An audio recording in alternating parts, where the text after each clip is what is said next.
क्या कुछ पता चला कि वो कौन थे? हाँ महाराज, मैंने उन 2 युवकों के बारे में सब कुछ पता कर लिया। वो अयोध्या के परम प्रतापी राजा श्री दशरथ जी के पुत्र श्री राम जी और उनके अनुज श्री लक्ष्मण जी। वे पिता की आज्ञा से वन में रहने आए और वहीं से राक्षसों का राजा रावण उनकी भार्या माता सीता को छल से हर ले गया। वे उन्हीं का पता लगाते माता शबरी के आश्रम पहुंचे और माता शबरी ने उन्हें यहाँ का पता दिया। महाराज, मैं उन्हें अपने साथ लेकर आया, मैं अभी लेकर आता हूँ।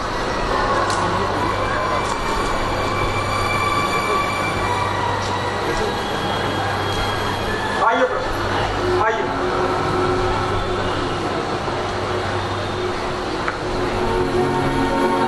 महाराज, आप हैं रघुकुल दीपक प्रभु श्री रामचंद्र और उनके अनुज श्री लक्ष्मण जी। प्रभु, आप हैं हमारे महाराज सुग्रीव। मैं सूर्य पुत्र सुग्रीव आपको प्रणाम करता हूँ। मैं रघुनंदन राम महाराज सुग्रीव को प्रणाम करता हूँ। प्रभु, आपने मुझे महाराज का ये तो आपके हृदय की विशालता का सूचक है। ये हमारे हृदय की विशालता है, बल्कि हमारे हृदय की अभिलाषा का सूचक है। प्रभु, ये हमारे मंत्री दृक्षराज जामवंत हैं और ये हमारे सलाहकार हम सभी के अति प्रिय वीर हनुमान हैं। ये नल नील सभी हमारे परम हितैषी हैं। महाराज सुग्रीव, आप बड़े भाग्यशाली हैं, क्योंकि ऐसे मंत्रियों और सहयोगियों का होना जो आपके हितैषी हो, इस स्वार्थ को ये बड़ा ही दुर्लभ होता है। हे नाथ, हम हनुमान से आपकी समस्या का वर्णन सुन चुके हैं और हम आपको ये विश्वास दिलाते हैं कि हम अपने विश्वसनीय वानरों की सहायता से आपकी भार्या पूज्य सीता देवी को अवश्य खोज निकालें। आपका कार्य सिद्ध हो जाए तो हम आपसे ये अपेक्षा करेंगे कि आप महाराज सुग्रीव की भार्या और उनका राज्य वापस दिलाने में इनकी सहायता करें। इससे आप दोनों लोगों में एक राजनीतिक संधि भी हो सकती है। क्षमा करें दीक्षराज,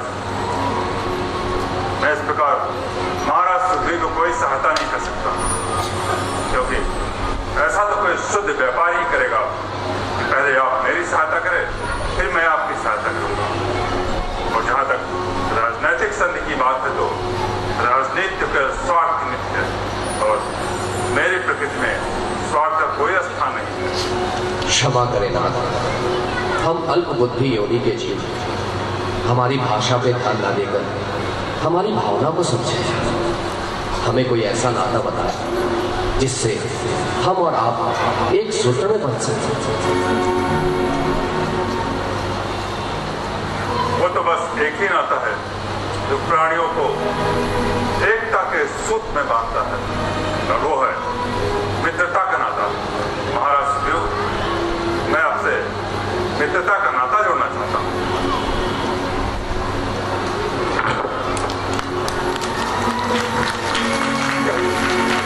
प्रभु, आपने मुझे अपना मित्र बनाकर मुझे कृतार्थ कर दिया। मैं धन्य हो गया प्रभु, मैं धन्य हो गया।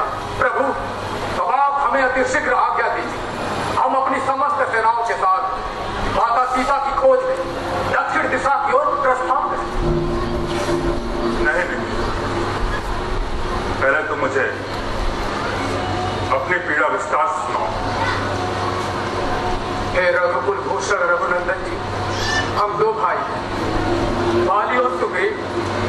बाली मेरा बड़ा भाई है। एक बार हमारे राज्य में एक मायावी नामक राक्षस ने आक्रमण कर दिया और देखते ही देखते सारे राज्य में हाहाकार मचा दिया। वो मायावी बाली को युद्ध के लिए ललकारने लगा। बाली उसकी ललकार सुनकर मायावी की तरफ दौड़ा और बाली के पीछे पीछे मैं भी दौड़ा। वो मायावी बाली को अपनी तरफ आते देख भागने लगा और भागते भागते जाकर एक पर्वत की गुफा में छुप गया। बाली उस गुफा के अंदर जाने से पहले मुझसे कहा कि सुग्रीव, 6 माह तक मेरा बाट देखो। यदि 6 माह तक मैं वापस नहीं आया तो समझ लेना कि मैं मारा गया। प्रभु, प्रभु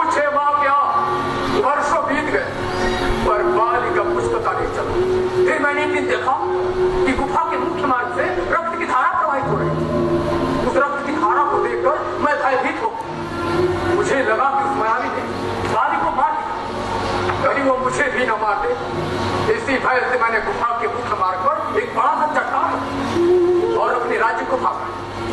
इधर बिना स्वामी के राज्य होने के कारण यहाँ के मंत्रियों ने मुझे राजा घोषित कर दिया और मेरे राज सिंहासन पर बैठने के उपरांत एक दिन बाली आया और मुझे सिंहासन पर बैठा दे बहुत क्रोधित हुआ। उसने मुझे बहुत भला बुरा कहा, उसने मुझे बहुत मारा प्रभु, और मार मार के धक्के मार के राज्य से बाहर कर दिया। और तो और प्रभु, उसने मेरी भार्या राही को भी मुझसे छीन लिया प्रभु, मुझसे छीन लिया प्रभु। तभी से उसी के भय से चारों दिशाओं में भटकता। फिर मुझे पता चला कि ऋषिमुख पर्वत पर किसी ऋषि मुनि के साथ से बालिया नहीं आ सकता है। प्रभु प्रभु तभी से ही पर अपने दिन काट रहा हूं प्रभु, तभी से पर अपने दिन काट रहा हूं।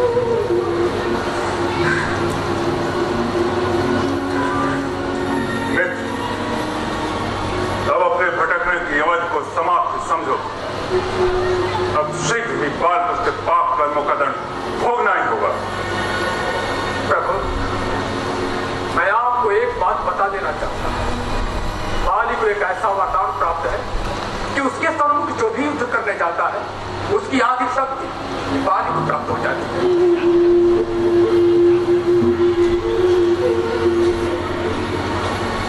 मित्र, तुम चिंता न करो, कल प्रातः काल ही बाल को युद्ध के लिए ललकारो, वही मैं बाल का वध करूंगा।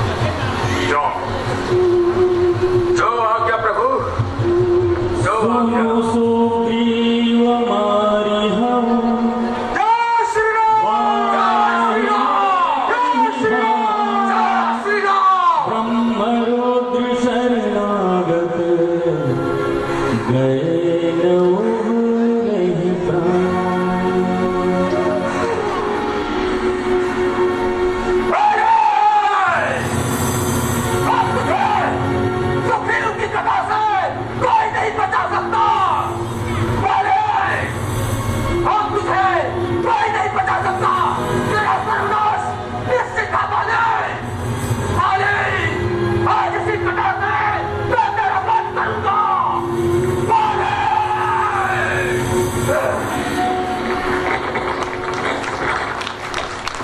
श्री राम जय